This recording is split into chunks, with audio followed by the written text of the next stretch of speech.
Good morning everyone. This is Coach Joy. So for uh, today's video, ang pag-aaralan po natin is kung paano tayo mag-i-enroll na affiliate member ng Live Good using our credit card, debit card, or virtual card. Okay? Since naka-pre-enroll na po si Ma'am Faith, ito po yung itsura ng kanyang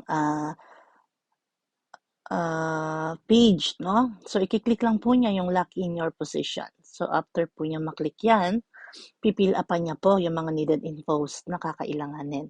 So, phone number, maglagay po tayo ng phone number dyan.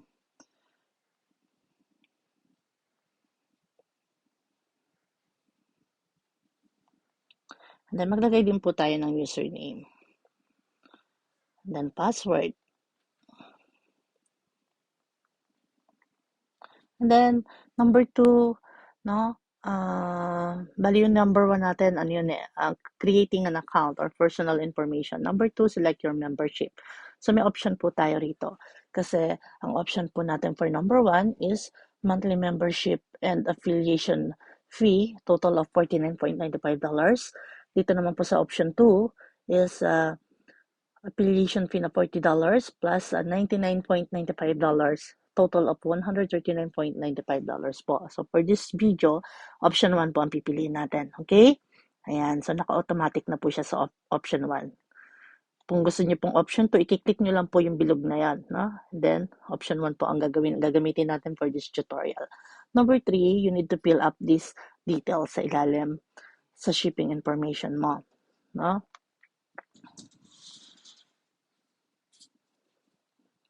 Ayan, so Philippines, and then lagay po natin yung name, then yung address.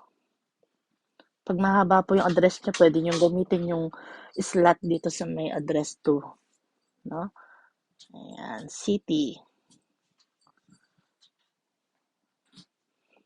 And then, state or province. So, let's say Metro Manila po kayo. So, initial lang po ng Metro Manila. So, lagay po natin MM, no? Small letter or capital letter will do. Kahit alin po yan. And then, postal code. Ayan. So, dito naman po tayo sa select payment method. Pag kinlik po natin yung arrow, lalabas po dyan yung mga options. So, meron po tayong options dito na paying using credit card, pay using cryptocurrency. So, credit card po ang pipiliin natin. Alright. And then, credit card info. So, lagay po natin yung info ng card na gagamitin natin. So, kung ano po yung details sa card, ganun na ganun po ang kailangan natin i-input dito, no? Para mag-match.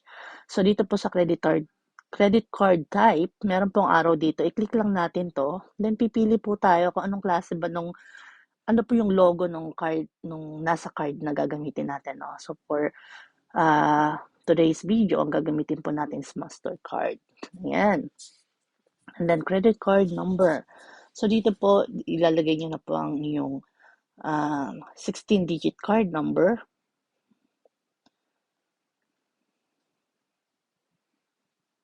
Ayan.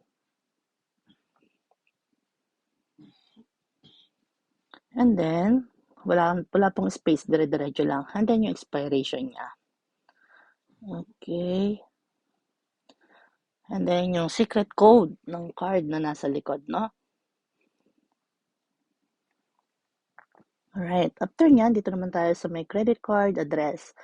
So, pilapan lang din po natin to. And Philippines, and then yung address, ano?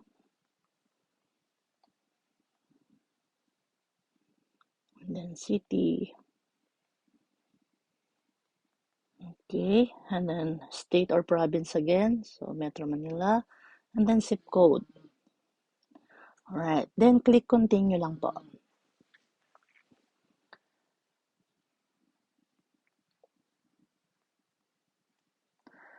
So, papalitan natin yung ating username dahil seems like may gumamit na ng ganitong name, no?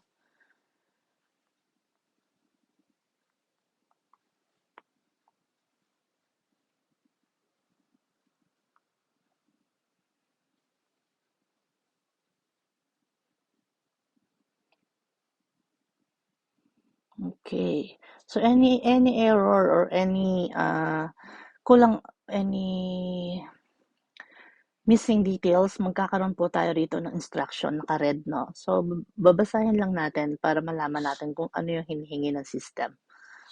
Alright, and then click continue again.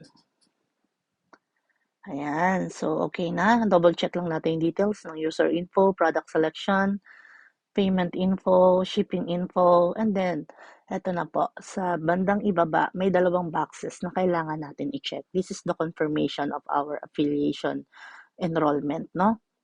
Ayan, i-click lang natin, i-check lang natin yung dalawang box na yan. And then, ang pinaka-final step po is complete my sign up.